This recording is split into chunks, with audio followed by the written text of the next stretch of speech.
송민순 회고록을 두고 문재인 전 대표가 여전히 명확한 입장을 밝히질 않고 있습니다. 새누리당의 파상 공세가 이어지는 가운데 야권은 미르케이제당 관련 의혹을 부각시키면서 맞불을 놓고 있습니다. 전문가 두 분이 나오셨습니다. 이현종 문화일보 논설위원 그리고 김홍국 경기대 겸임교수 두 분 나오셨습니다. 어서 오세요. 네, 안녕하세요. 안녕하세요.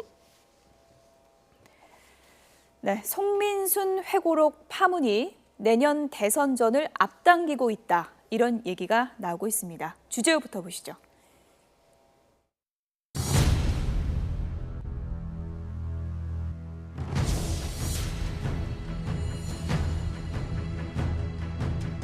선거만 다가오면 이렇게 색깔론 고질병처럼 다시 또 하고 있는데 이런 아주 못된 버릇 이번에 꼭 고쳐놓겠습니다. 문재인 전 대표 역시 매일 말씀이 바뀌고 있습니다. 이제 네 번째 여기까지 바뀌었습니다. 일부 사원으로 이번 문제를 하려고 해서는 위기관리 능력과 리더십에 대해서 강한 의구심을 가지면서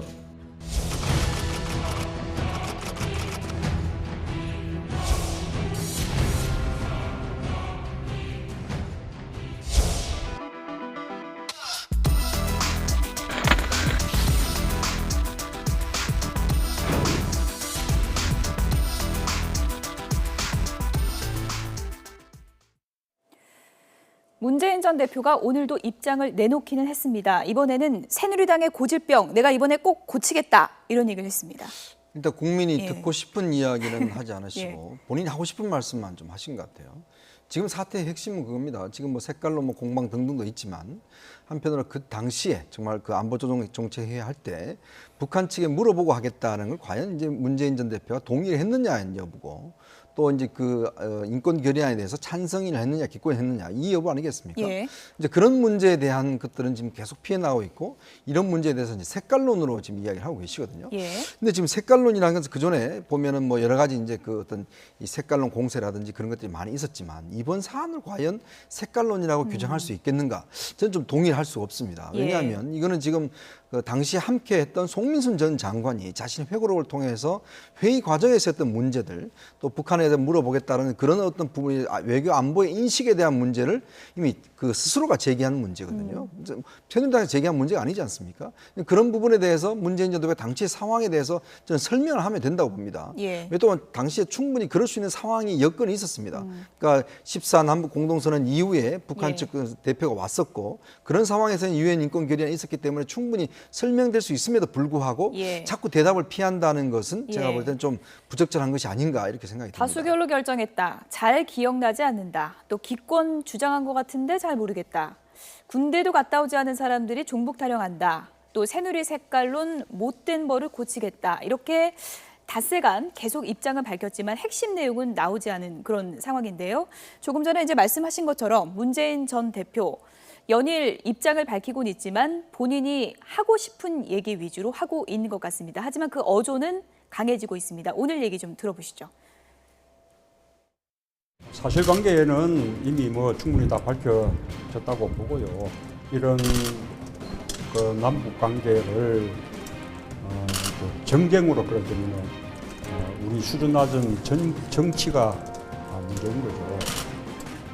지금 새누리당이 선거만 다가오면 색깔론, 고질병처럼 다시 또 하고 있는데 이런 아주 못된 버릇 이번에 꼭 고쳐놓겠습니다.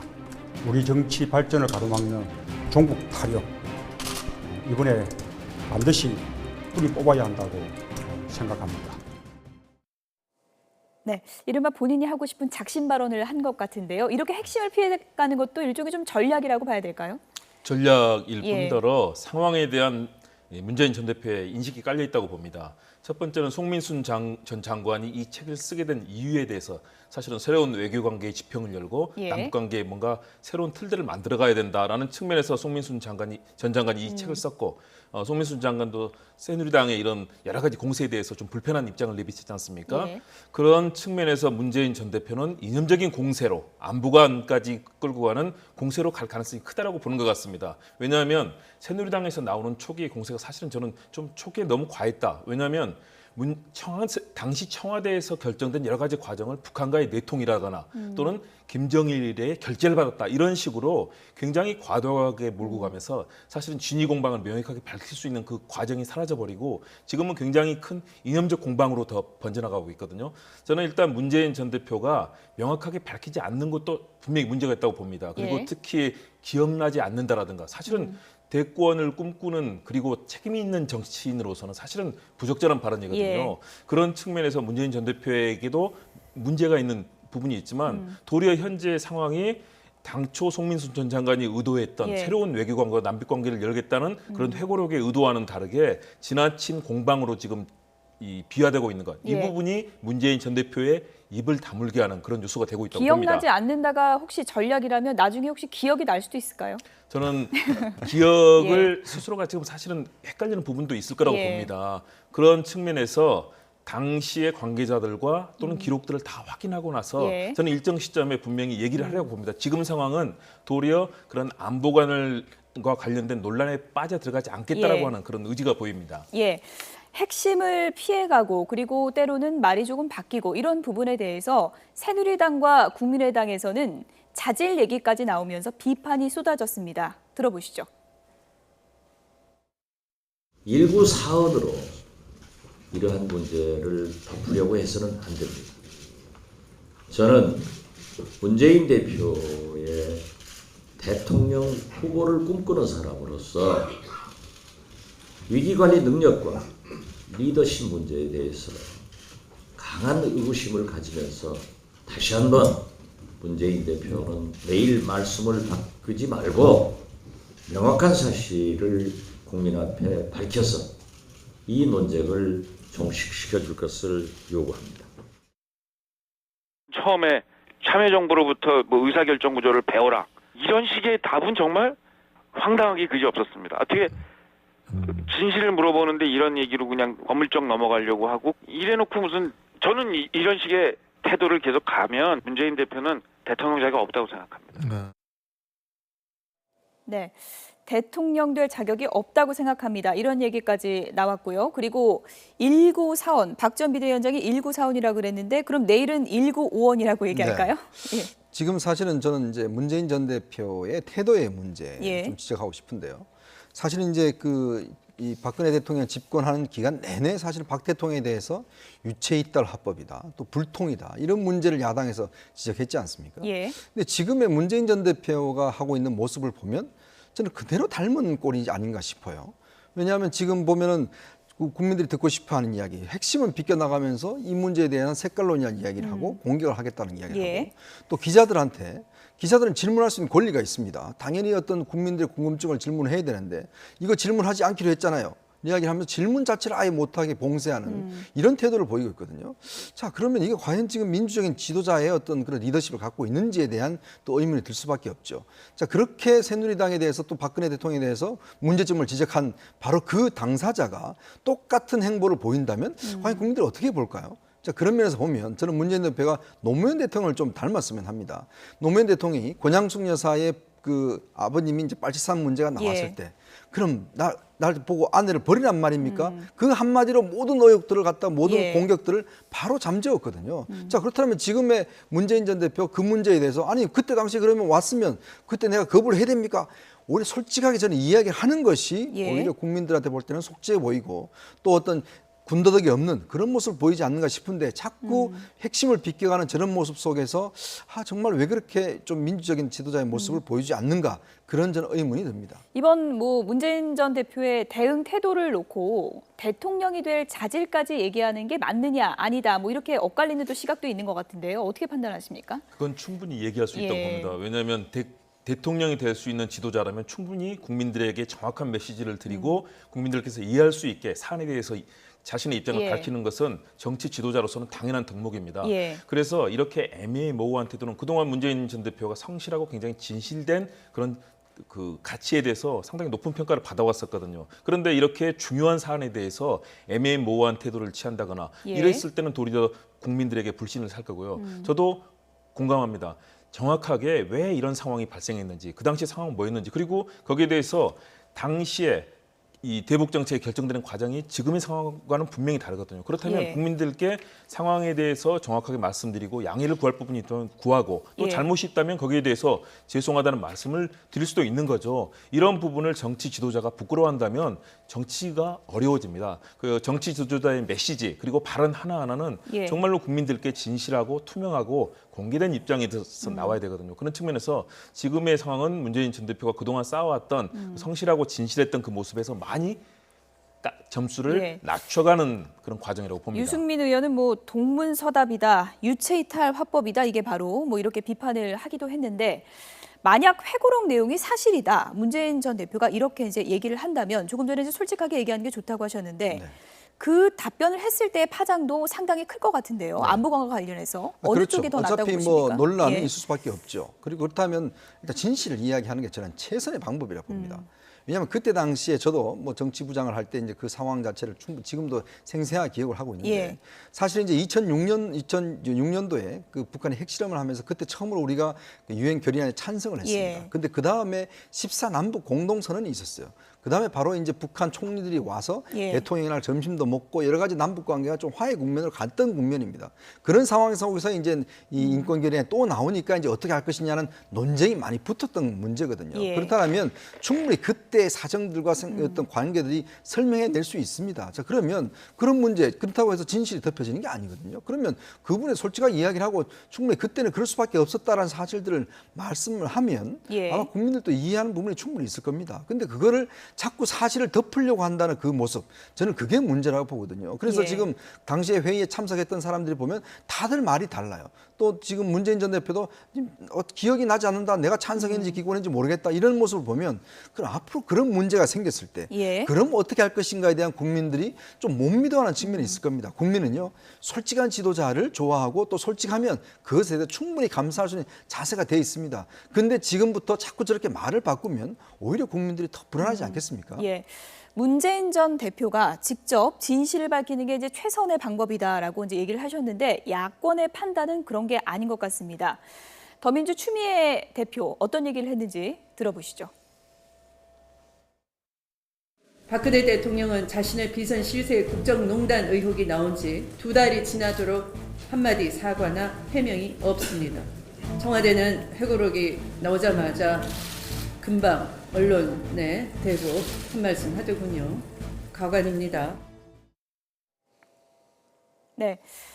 그러니까 문재인 전 대표는 우상호 원내대표도 얘기를 했지만 침묵하는 게 맞다. 왜냐하면 박근혜 대통령도 의혹에 대해서 말을 안 하고 있기 때문에 문재인 전 대표도 침묵하는 게 맞다. 이런 논리인데요. 어떻게 생각하십니까? 그건 아니라고 봅니다. 예. 왜냐하면 박근혜 대통령이 그동안 해왔던 정치 스타일은 박근혜 대통령의 스타일이고요. 그 부분에 대해서 뭐 여러 가지 비판도 있고 또 지지자들은 찬성할 수 있겠죠.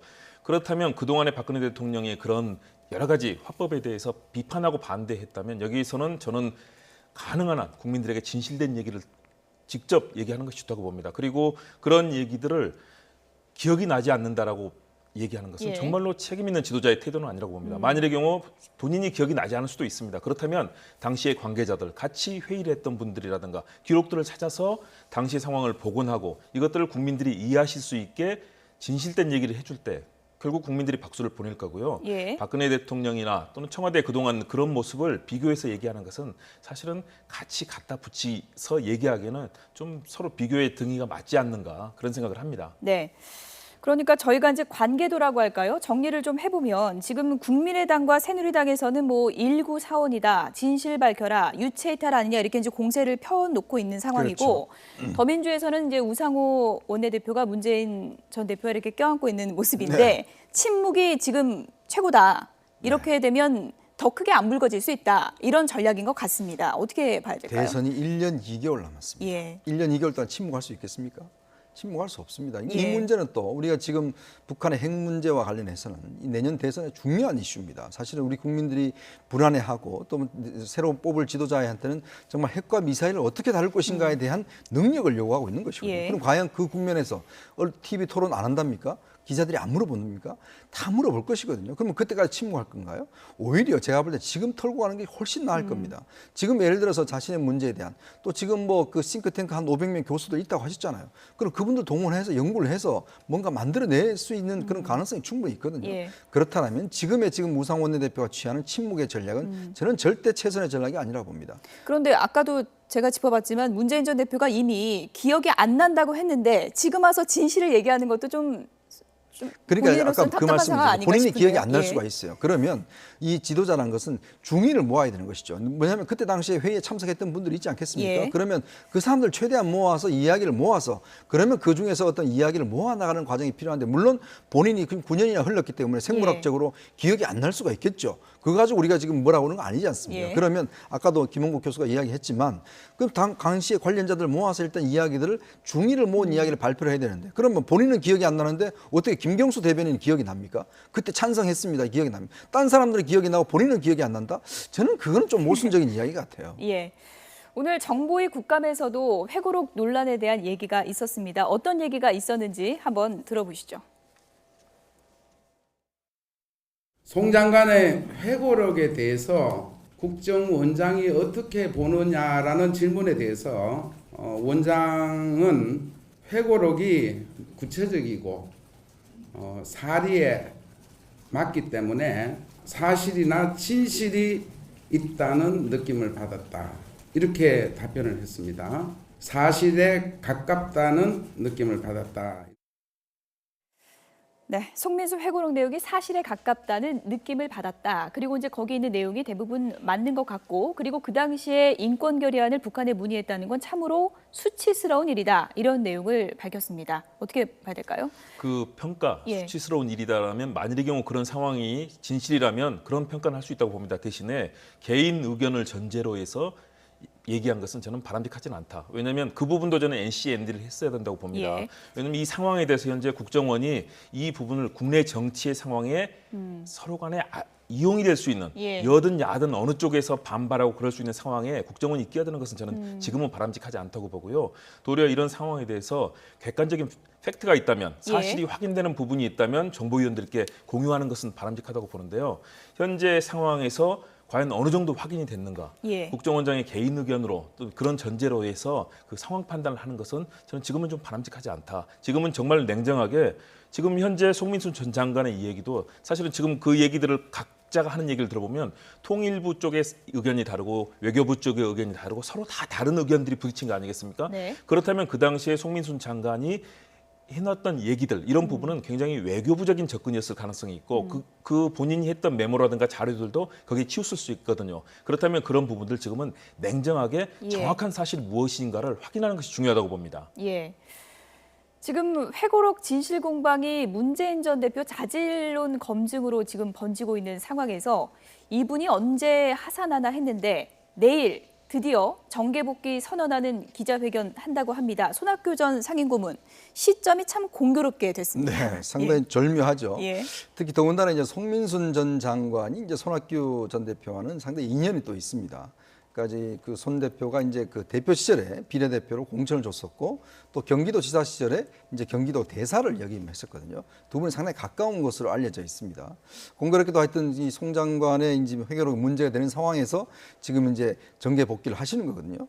그리고 또 지금 문재인 전 대표가 좀 흔들리고 있는 국면에서 들어오는 거기 때문에 예. 이제 이것이 어떤 좀 물론 뭐 예전부터 이걸 예상을 하고 오는 건 아니겠지만 하여튼 공교롭게도 그렇게 된 것 같습니다. 어쨌거나 지금 손학규 전 대표의 어떤 정계 복귀로 해서 야권의 어떤 대권 구도가 굉장히 빠른 속도로 진행될 수 있는 것 같아요. 이 예. 송민상을 회계록과 더불어서 지금 속도전 자체가 굉장히 빠르게 제기가 되면서 예. 아마 이제 야권 내에서 어떤 치열한 다툼 자체가 저는 상당히 빨리 오지 않겠는가 이렇게 예상을 해봅니다. 대선 시기가 빨라지고 있다고 말씀을 해주셨는데 손학규 전 상임고문 하산을 하는데 어디로 갈까요? 저는 일단은 예. 이동하지는 않으리라고 봅니다. 왜냐하면 더민주에 그대로 있는다는 그렇습니다. 말씀이신가요? 왜냐하면 다시 한번 탈당을 하게 될 경우에는 그동안에 새누리당, 과거 한나라당에서 탈당했던 전력이라든가 탈당의 달인이 될 수가 있습니다. 예. 그런 측면에서는 정치적인 위험이 크기 때문에 저는 현재 자리를 유지하면서 대신에 이 문재인 전 대표라든가 이런 대권 주자들과의 거리를 두면서 본인의 공간을, 정치적 공간을 만드는 쪽에 치중하리라고 봅니다. 같은 생각이신가요?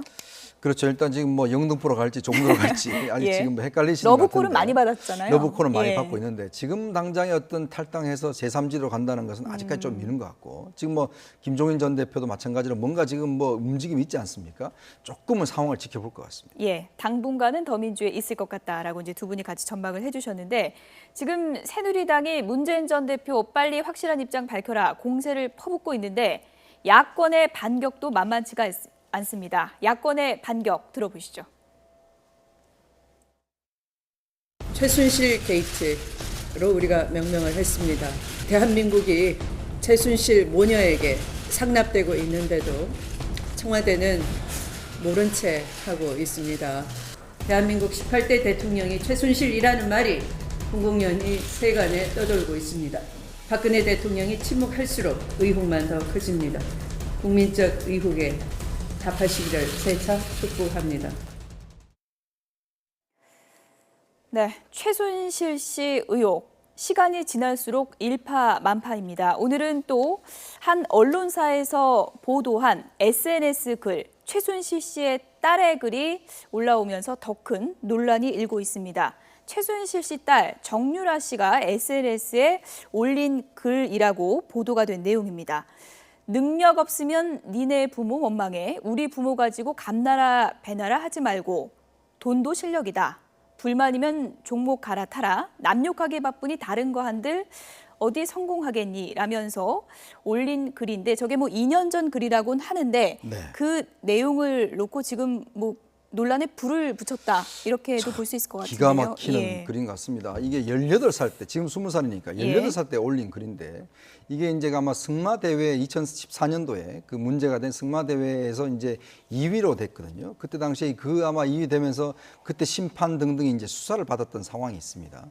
아마 그때 상황에서 이제 글을 올린 것 같은데 참 이 어떻게 18살 먹은 이 최양이 이제 이런 정양이 이런 글을 올릴 수 있는지 예. 이런 사고 방식을 가질 수 있는지 정말 저는 좀 깜짝 놀랄 수밖에 없고 특히 예. 이제 보면 여기 이제 이 돈 문제라든지 또 이 돈도 실력이다 이런 걸 보면 과연 이분이 이제 그냥 본인이 생각을 가졌겠습니까? 당연히 부모의 영향을 받았겠죠. 그러면 최순실 씨가 어떻게 자신의 딸을 관리를 하고 교육을 시켰는지에 대한 좀 그것이 나오는 거 아니겠습니까? 예. 지금의 현상들을 놓고 보면 지금 뭐 정말 공기업, 그다음에 대기업 모든 기업들이 동원돼서 사실 이 딸의 어떤 승마 교육을 시키기 위해서 모두 지원하고 있는 이런 상황인데 예. 정말 기가 막힌 노릇입니다. 이화여대 총장이 이제 물러나겠다고는 했지만 지금 학생들이 뭐 시위를 거두지 않고 있고 그런 상황인데 이 글이 좀 어떻게 보면 계속 그 논란을 점화시키는 그런 또 역할을 하게 되지 않을까라는 생각도 드는데요. 네, 예. 불을 크게 질렀습니다. 예. 이 상황이 나옴으로써 제가 오기 전에 여러분들을 만났는데 그중에는 보수 성향 새누리당을 지지하는 분들도 많았거든요. 예. 이분들이 장탄식을 하시더라고요. 어떻게 이런 학생이 이런 글을 했고 이 사안을 좀 잘 보고 싶은데 안 된다고 그런 예. 비판을 하시던데요. 어쨌든 최경희 총장의 퇴진만으로는 이 상황이 이제는 이루어질 수가 없게 됐습니다. 왜냐하면 예. 입학 부정 그리고 학사 부정 이런 부분에 대해서 뭐 교수협의라든가 학생들의 의견이 워낙 지금 분노하고 있고요. 사실은 이화여대 우리나라 최고의 여성 명문사가 아니겠습니까? 그동안에 가져왔던 대한민국의 여성계의 자존심이 지금 송두리째 무너지고 있고 더군다나 우리나라 교육부에서 그동안 학사관리 얼마나 엄정하게 했습니까? 예. 그런데 이런 입학관리라든가 학사관리 전체에 대해서 충격적인 일이 벌어졌는데요. 이 사안이 저는 일파만파, 야당에서는 예. 게이트라고 얘기를 하고 있는데 예. 굉장히 큰 정치적 파장으로 이어질 것 같습니다. 박지원 비대위원장이 뭐 이화여대 아니라 세간에서는 순실대, 뭐 이제 순대다, 뭐 이런 얘기까지 나왔다고 하는데 최경희 총장 사태로 안 끝날 것이다. 이제 야권에서 계속 공세를 퍼부을 것이다라는 것을 예고했고요. 네. 이런 최순실 씨 딸 문제도 있지만 지금 뭐 페이퍼 컴퍼니 얘기까지 나오면서 회사가 네. 지금 얽히고 설키고 있지 않습니까? 지금 예. 미르재단과 K스포츠재단이 기업들로 받은 돈이 한 800억 정도 됩니다. 그중에서 K스포츠재단이 288억을 기부를 받았어요. 근데 문제는 기부받고 난 뒤에 또 이 재단 관계자들이 모 대기업에 가서 80억 정도를 더 도와달라. 이거는 뭐냐면 비인기 종목 유망주들을 지원하기 명목이다. 이렇게 예. 이야기를 했는데 알고 보니까 이게 비텍이라는 회사가 있습니다. 독일에 설립된 회사인데 이 회사는 대주주가 바로 최순실, 정유라 이 두 사람이 대주주인데 예. 이 사업 자체를 여기서 이제 진행을 한다는 것이죠. 또 더군다나 더 블루케이라는 회사를 독일과 한국에 동시에 설립하게 됩니다. 예. 그 회사를 통해서 뭔가 사업들을 했는데 지금 보니까 이 그 최순실 씨가 독일에 호텔을 하나 인수를 해서 그것도 이제 이 자기 딸과 예. 딸과 수행원들을 함께 이제 숙소로 쓰고 있고 또 매달 한 1억 원씩 들어간다고 그래요. 자, 그렇다면 지금 이제 그 궁금한 의혹이 뭐냐면 과연 K스포츠 재단에 있는 기부금, 이 재단의 돈이 어디에 쓰였냐는 것이거든요. 예. 과연 이게 만약에 최순실 씨와 그 딸의 어떤 교육이나 이쪽으로 돈이 흘러갔는지 여부, 예. 저는 그게 가장 관심입니다. 지금 설립 일자만 봐도 더 블루K 설립 일자가 이제 K스포츠 재단이 그 다음 날 설립이 됐고 한 달 반 뒤에 이제 독일의 비덱과 WK가 설립이 된 거죠. 이게 뭔가 이제 K스포츠 재단의 어떤 재단의 어떤 이용하기 위한 전체 틀 속에서 이런 회사들이 페이퍼 컴퍼니가 만들어지고 예. 실제 이 회사는 지금 뭐 거의 어떤 실체가 없는 페이퍼 컴퍼니거든요. 그렇다면 뭔가 자금을 옮겨가기 위한 그런 목적으로 쓰지 않았냐. 예. 그래서 아마 지금 현재 K스포츠 재단은 해산 절차를 밟고 있습니다. 예. 근데 이렇게 되면 자료가 다 없어집니다. 아, 그러면 이게 그렇군요. 밝힐 수 있는 길이 없는데 저는 빨리 검찰에서 이 부분에 대한 조사를 진행해야 하라고 봅니다. 세계의 쌍둥이 회사 아니겠습니까? 이렇게 되면 언론에서 밝힐 건 다 밝혔다 이제. 언론의 손은 떠난 게 아니냐라는 얘기가 나오고 있거든요. 앞으로 사실관계를 어떻게 밝혀야 되는 건가요? 저는 이거는? 언론의 손을 떠나는 예. 것이 아니라 지금 매일매일 새로운 의혹들이 하나씩 나오고 있습니다. 예. 그리고 비선 실세라고 하는 최순실 씨가 사실은 최근에 나오고 있는 오늘 뭐 방송이라든가 보면은 국정에 사실은 개입하는 그런 여지까지도 지금 얘기가 되고 있거든요. 그렇다면 이런 부분들이 계속 나온다면 이거는 감당할 수 없을 정도로 이 정권의 치명적인 타격이 될 수도 있습니다. 예. 그리고 이런 부분들이 만일의 경우 그런 부정한 방법으로 국정에 개입한 상황이 만일의 경우 뭐 정경련을 비롯해서 각계에 영향을 미쳤고 그 실제 결과로 나타났다면 예. 역시 이 부분은 확인이 돼야 될 거고요. 예. 그렇다면 빨리 검찰이 이 부분은 저는 조사를 해야 된다고 보고요. 예. 언론의 최근의 흐름으로 봤을 때는 거의 매일 몇 가지씩의 지금 얘기들이 나오고 있습니다. 예. 지금 뭐 새누리당 내부에서도 좀 털고 가야 된다 이런 얘기가 나오고 있는데 새누리당 지도부가 이걸 어떻게 또 대처해 나갈지도 지켜볼 대목인 것 같습니다. 이현종 문화일보 논설위원 그리고 김홍국 경기대 겸임교수 두 분이었습니다. 고맙습니다.